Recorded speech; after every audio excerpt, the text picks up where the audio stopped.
Saking pentingnya ayat ini dibacakan setiap hari oleh Nabi saat bangun tidur dan disiapkan untuk dieksekusi setelah keluar dari masjid sholat subuh. Qala an Ibnu Abbas radhiyallahu taala anhuma qala, hadis riwayat Ibnu Abbas. Ini tolong catat baik-baik ya. Ini rumus dalam hadis. Kalau Bapak Ibu teliti baca hadis, kalau ada jasa ayah kepada anak dalam mendidik, itu nama anak gak pernah disebutkan dalam riwayat hadisnya. Yang disebutkan bapaknya. Pernah dengar Ibnu Umar? Pernah dengar Ibnu Abbas tadi? Yang kita tahu kan Ibnu Abbas, Ibnu Umar. Nama aslinya siapa? Ibnu itu anak laki-laki, Umar anak laki-lakinya Umar. Ibnu Abbas anak laki-lakinya Abbas. Nama anaknya gak disebut, Abdullah gak disebut. Kenapa? Untuk memberikan petunjuk pada umat di masa depan, nih, ini seorang bapak hebat, seorang ibu hebat, bisa mendidik anaknya sampai sukses. Kalau anak sukses, bapak ibunya ikut dalam namanya. Bukan cuma pahalanya, tapi namanya pun akan dikenang. Ada anak pesantren hafal Quran, ngimami subuh misal di Masjid Al-Musabbihin, bacaannya bagus. Yang ditanya pertama kali, anak siapa tuh? Anak siapa? Maka kalau Bapak Ibu ingin dikenang, jadi orang hebat, melintasi zaman, bukan cuma saat ini. 10 tahun ke depan masih orang tahu. 20 tahun ke depan masih orang tahu. Di akhirat namanya diviralkan oleh Allah, panggil lewat malaikat. Apa yang harus disiapkan? Investasikan satu di antara anak itu menjadi anak yang baik, yang dekat dengan Allah Subhanahu wa Ta'ala. Maka Ibnu Abbas mengatakan dari hasil pendidikan ayahnya, perhatikan kalimatnya. Kana Nabiyyu sallallahu alaihi wasallam, adalah kebiasaan Nabi sallallahu alaihi wasallam jika bangun di malam hari sebagai persiapan subuhnya. Fajalasa, duduk dulu. Kata Ibnu Abbas tuh kalau beliau tuh bangun tengah malam lebih sedikit atau pas atau kurang sedikit. Saya konversikan ke waktu Indonesia, kurang lebih patokannya jam 2 lah. Lewat sedikit, mungkin 2/4, setengah 3, atau kurang sedikit setengah 2. Itu kebiasaan Nabi bangun. Jadi saking pentingnya subuh, disiapkannya oleh Rasulullah bangunnya sebelum subuh. Saking pentingnya subuh. Dan jadi kebiasaan kata Ibnu Abbas. Apa yang dilakukan oleh Nabi? Maka saat bangun itu beliau duduk dulu. Ini sunnah.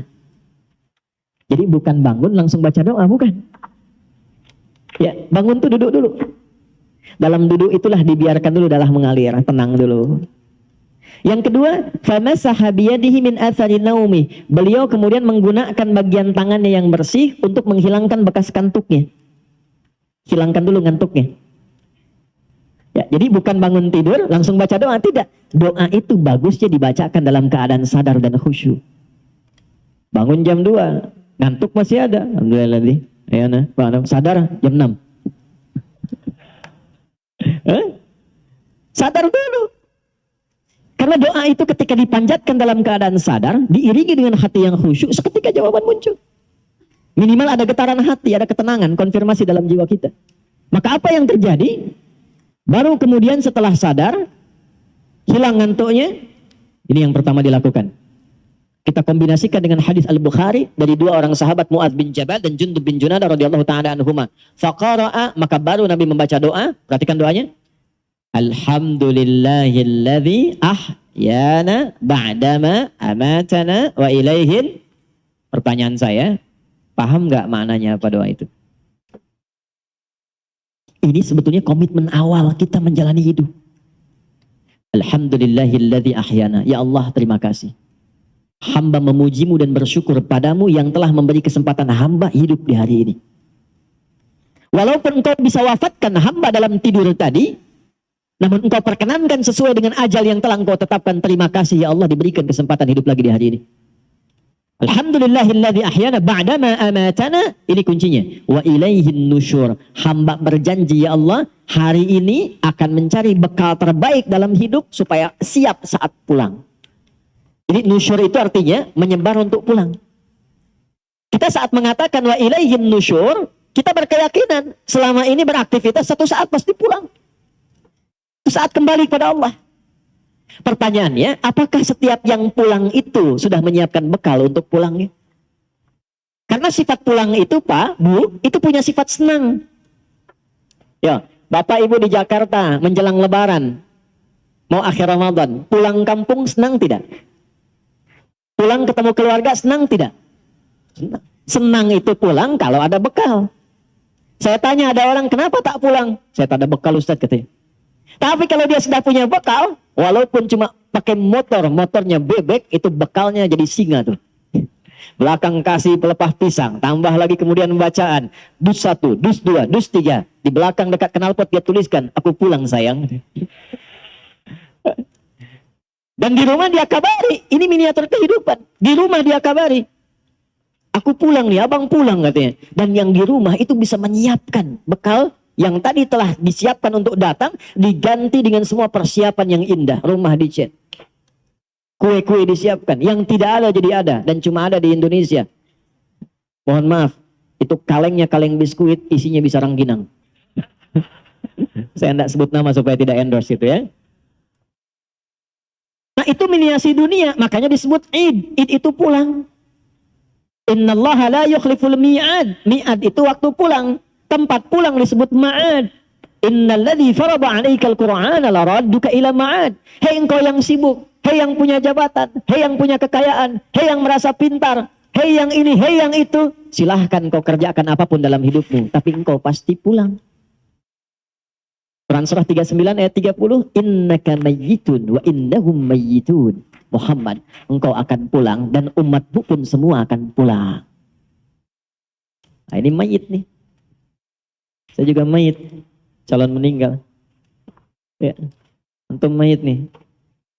Meninggal tuh. Meninggal.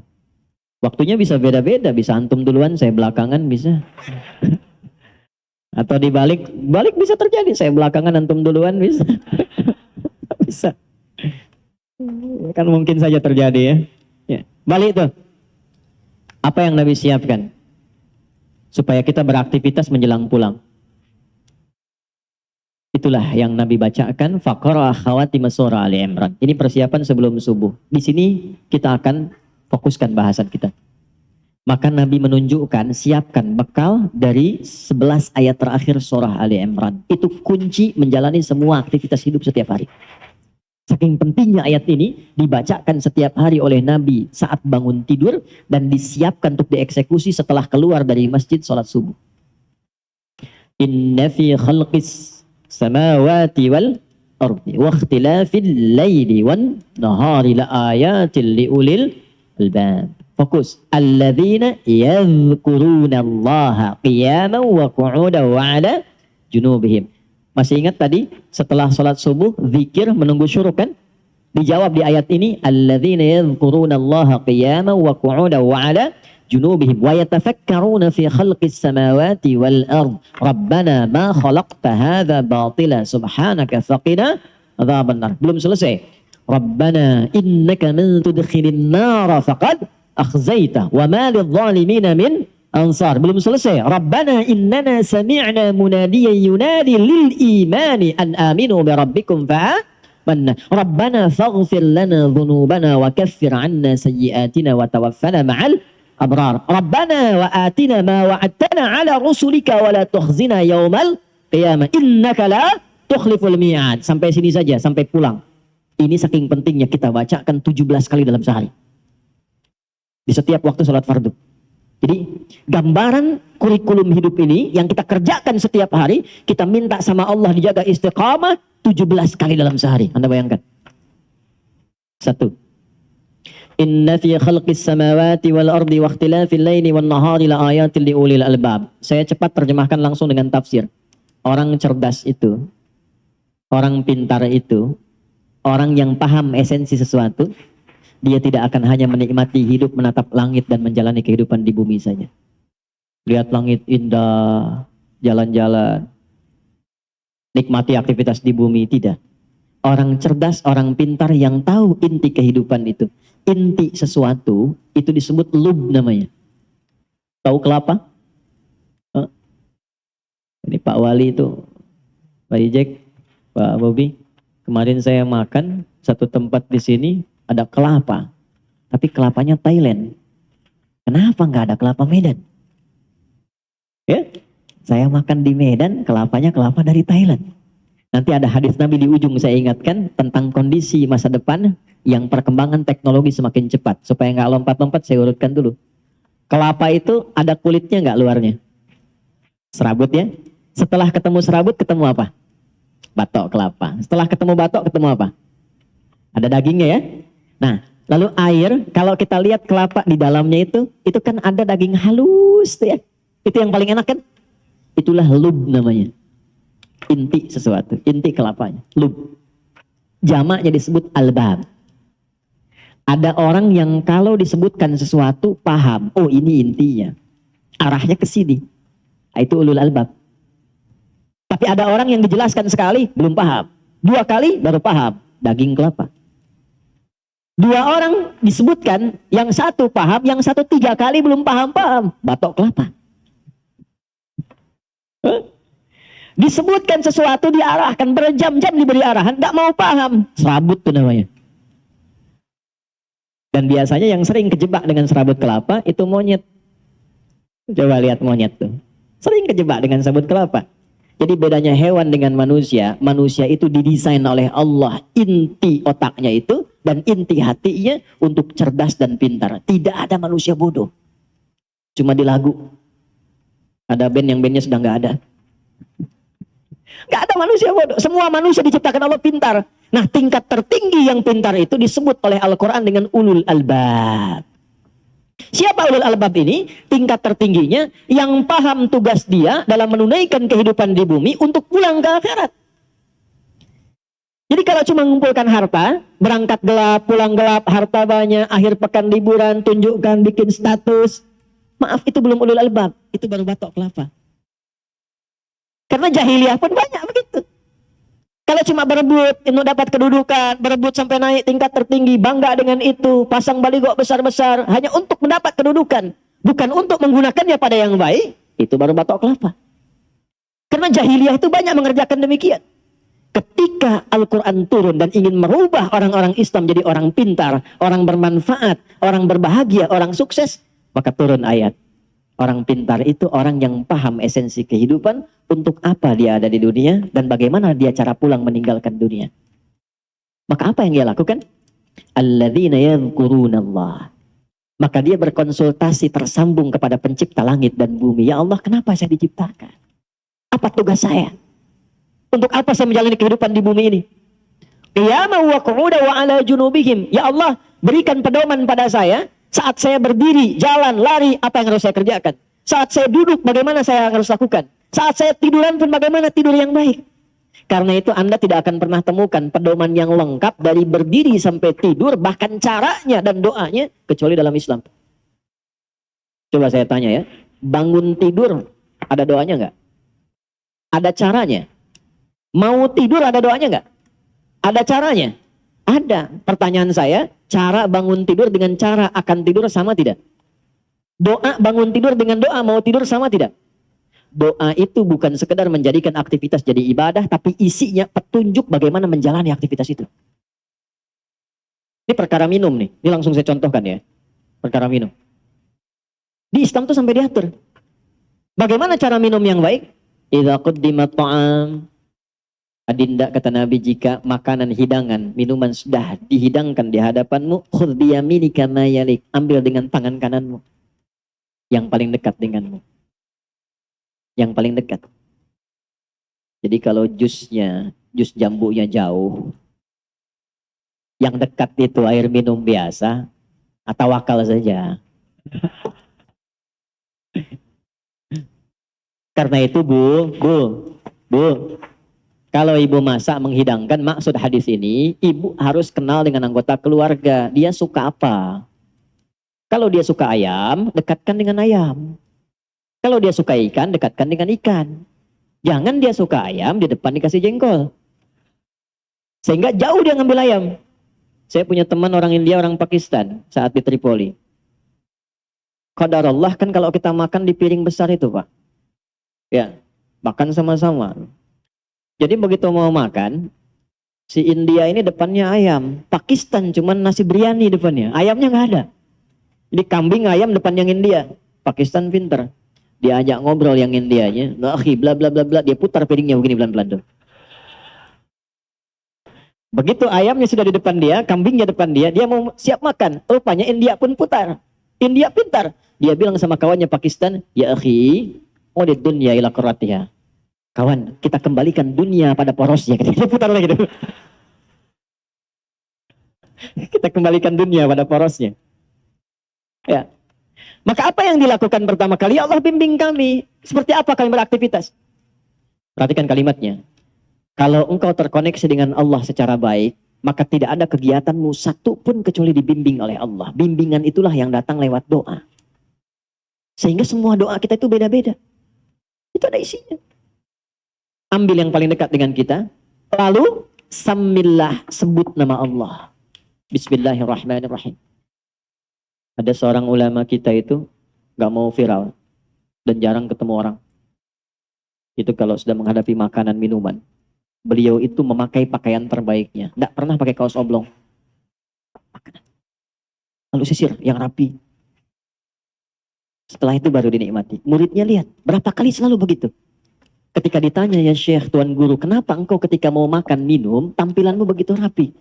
Kata beliau, bukan karena makanannya, tapi saya berterima kasih dan bersyukur kepada Allah yang telah memberikan anugerah rezeki itu kepada saya. Jadi saat saya makan, saya merasa Allah mengawasi saya. Saya bersyukur dengan semua itu. Sebut nama Allah. Bismillahirrahmanirrahim. Di semua aspek. Nah, sebelum kita mengeksekusi itu, wa yatafakkaruna fi khalqis samawati wal ardh. Siapkan tafakkur. Apa itu tafakkur? Tafakkur itu merencanakan dengan pikiran kita, menyiapkan agenda yang terstruktur, dibimbing oleh akal kita. Mau dikerjakan apa? Berdiri, duduk, dan tiduran di hari itu. Susun agenda. Mau bangun jam berapa? Pagi ada di mana? Siang mengerjakan apa? Malam mau istirahat jam berapa? Orang pintar itu dia susun agendanya. Bagaimana saat ia kerjakan ini tersusun dengan rapi. Lalu kemudian dia niatkan pekerjaan itu untuk mencari bekal pulang. Itulah ulul albab. Ya, ada pedagang pengusaha di sini. Saya mau tanya, Anda usaha itu untuk apa? Hah? Dapat harta. Bagus, memang betul begitu. Gak usah takut ya. Kalau sudah dapat harta mau apa? Kayak umroh. Boleh, gak apa-apa. Lihat baik-baik nih, lihat baik-baik. Kalau cuma kita mencari harta untuk kebutuhan dunia, itu umum, sah-sah saja. Dan di Quran ada ayatnya, Al-Baqarah ayat 200. Wa minan nasi may yaqulu rabbana atina fid dunya. Bukan, kalau belum hafal diam dulu. Wa ma lahu fil akhirati min khalaq. Ada orang-orang itu yang hidupnya lelah dia untuk mencari dunia, untuk dunia aja, tapi akhirat gak dapat apa-apa. Nah yang ideal itu ada orang yang dunianya dia bahagia, akhiratnya pun dia mulia. Dunia sukses, kaya, punya kedudukan, ilmu luas, luar biasa. Akhiratnya pun luar biasa, juara dia. Itulah ayat 201 yang sering kita hadirkan dalam doa. Wa minhum may yaqulu rabbana atina fid dunya wa fil akhirati hasanah wa qina. Sukses dia, bahagia dia. Nah bagaimana cara mengonversi itu? Pertama, lihat pesannya. Langsung diterapkan oleh Nabi lewat bahasa Quran tadi. Was-subhi idza tanaffas. Kalau sudah menjelang subuh, malam-malam tuh siapkan dulu. Apa rencana besok? Karena itu Nabi itu sebelum tidur, itu yang dilakukan evaluasi dulu. Tadi kerjakan apa seharian ini? Oh iya, saya ke masjid misalnya, jamaah. 5 kali jamaah enggak? Ke masjid enggak? Baca Quran enggak? Besok saya siapkan. Kalau tadi 3 kali saya ke masjid, besok 5 kali saya ke masjid. Siapkan. Masjid pertama, Al-Musabbihin. Masjid kedua, A. Masjid ketiga, B. Masjid ketiga. Terus sampai dengan Isya. Jamaahnya di mana? Pekerjaannya apa? Ukur semua. Siapkan. Begitu sudah siap, begitu sudah baik, itulah yang disebut dengan tafakkur. Wa yatafakkaruna fi khalqis samawati wal ardh. Rabbana ma khalaqta hadza batila. Kalau semua orang begitu, nggak sia-sia pekerjaannya. Ya, maaf, silahkan. Kata Allah silahkan. Anda tugasnya di udara, yang pilot. Ada pramugari, ada macam-macam. Nggak dilarang, jadi pilot silahkan. Jadi astronot silahkan. Yang penting itu jadi pilot yang terukur. Jadi astronot yang punya rencana yang baik. Siapkan dari sekarang. Anda tugas di lautan silahkan. Ada nelayan misalnya. Ada bakamla jaga. Silahkan. Tapi siapkan apa yang harus Anda lakukan saat akan berangkat ke lautan itu punya rencana yang jelas. Di daratan juga demikian. Setelah itu, ini yang hebat. Ini yang hebat. Iringi semua kegiatan itu dengan persiapan sampai akhirat. Satu, kata Allah, jangan sampai engkau berbuat maksiat dan kerusakan dalam pekerjaanmu, karena neraka itu lebih keras ancamannya dibandingkan dengan keadaan dunia. Rabbana innaka man tudkhilin nara faqad akhzaita. Susun rencana yang baik, niatkan ikhlas untuk kemanfaatan. Jangan sampai terancam dengan neraka. Apa diantaranya? Maaf, 2 sumbernya. Neraka itu cuma 2 sumbernya. 1, fahsya, 2, mungkar. Fahsya, keburukan yang diingkari oleh hati, sumbernya syahwat farj. Zina, selingkuh, LGBT, pornografi, porno aksi, kata-kata jorok, kotor, itu fahsya.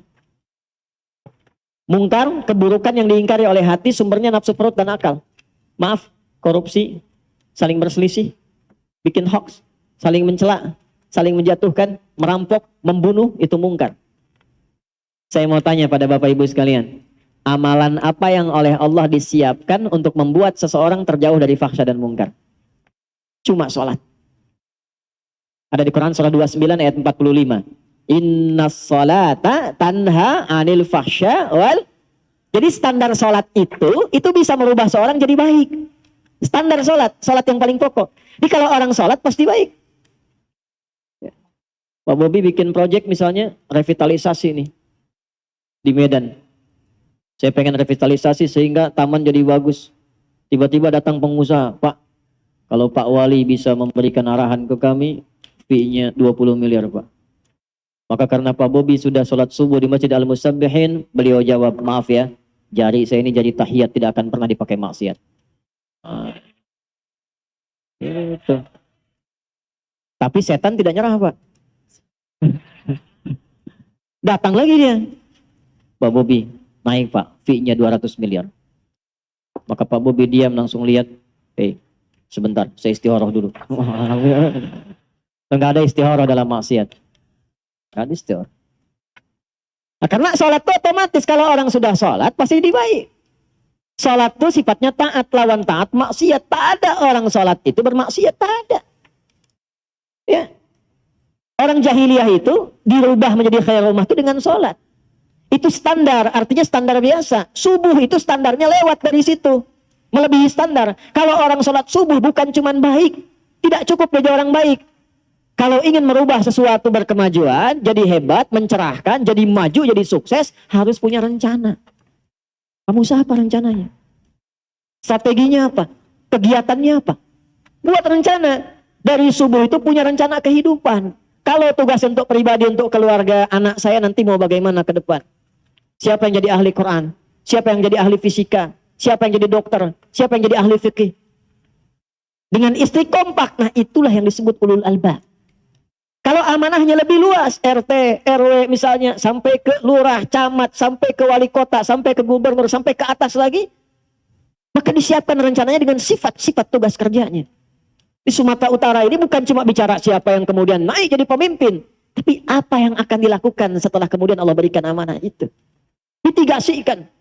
33 kabupaten ini kekurangannya apa? Masuk hadis Nabi. Perhatikan.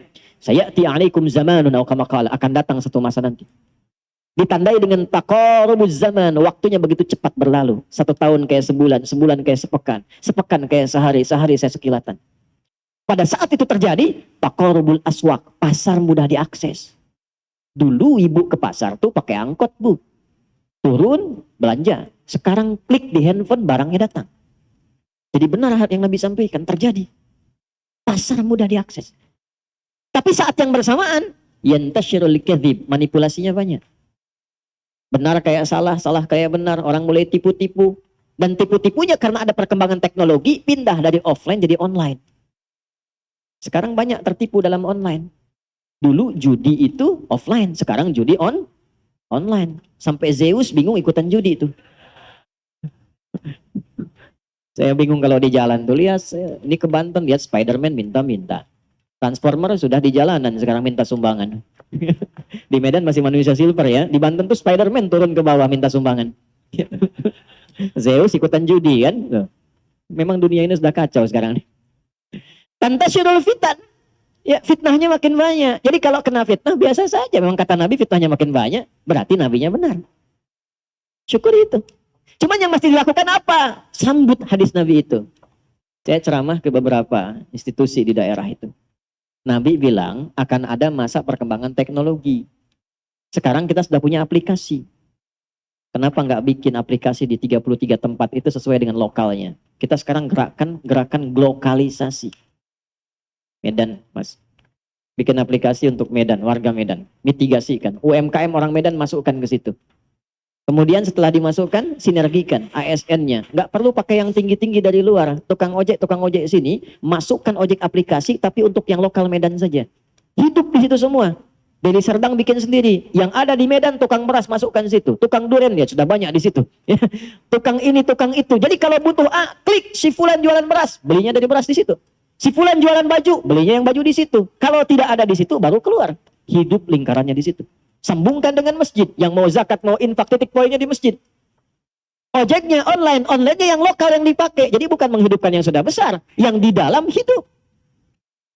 Kami, Pak Musa, Mas Bobi, di Bekasi itu kita punya program ojek soleh namanya. Boleh ditiru, Pak. Masjid, Pak, porosnya. Ojek soleh itu opang ojek pangkalan. Kita kasih aplikasi, sambungkan ke jamaah. Itu mereka meeting pointnya di masjid pakai fingerprint, Pak, kayak ngantor.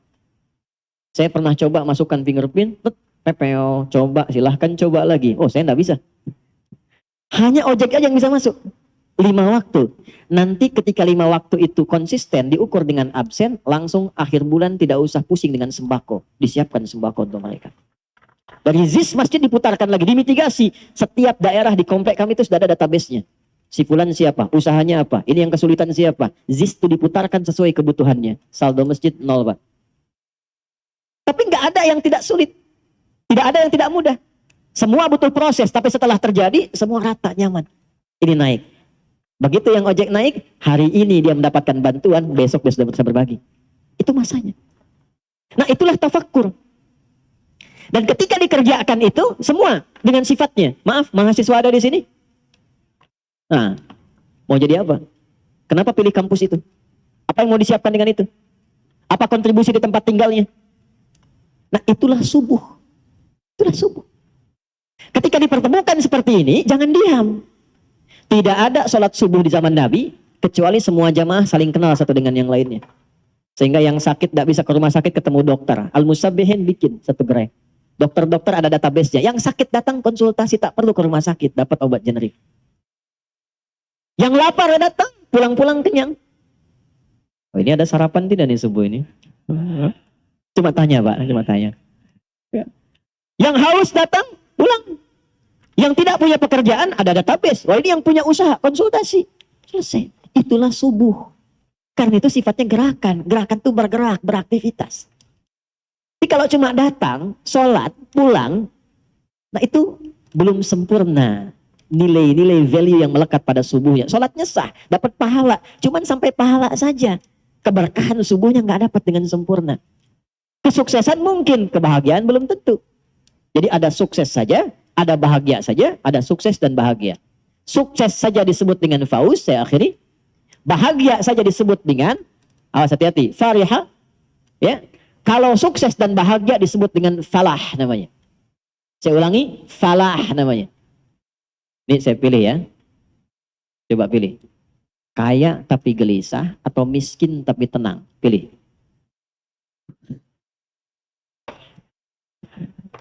Kaya tapi, nah ya sudahlah terlihat mukanya begitu ya.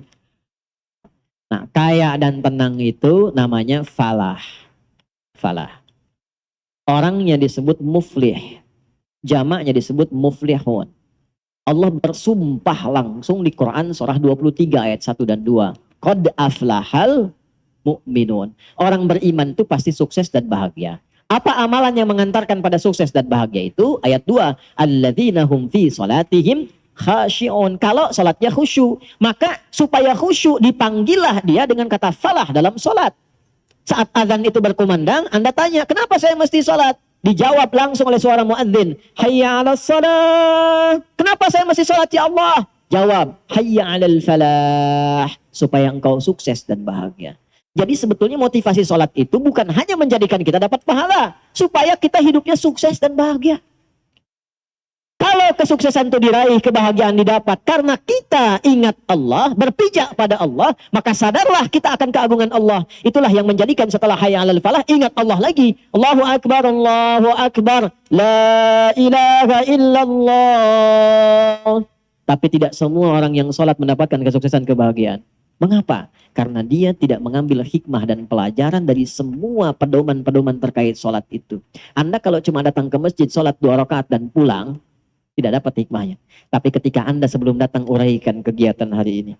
Saya mahasiswa di USU, mesti IPK-nya 4. Saat bersamaan saya menghafal Quran. Kami punya gerakan di Jakarta namanya Macan Uah. Mahasiswa cerdas anak negeri usahakan Al-Quran hafal. Gitu. Itu disiapkan sambil kuliah menghafal Quran. Kami dampingi gratis. Kita kasih buku paket, kita siapkan sambil kuliah menghafal Quran. Di wisuda selesai S1 4 tahun, di kampus manapun, saat di wisuda IPK-nya diharapkan 4 kita bantu, saat yang bersamaan dia di wisuda sebagai penghafal Quran 30 juz. Yang duluan hafal kami umrahkan. Di 24, tanggal 24 saya berangkat satu pesawat penghafal Quran semua. 370 orang. Tadi antara mereka mahasiswa. Nanti kalau mau sinergi boleh, Mbak. Ya, Mas boleh. Itu kita jadikan misalnya satu desa, satu penghafal Qurannya mesti ada satu, kita bantukan situ. Indahnya Pak, kalau sudah ada penghafal Quran, itu tenang dan damai kehidupan sekitarannya. Penghafal Quran yang benar. Like and subscribe.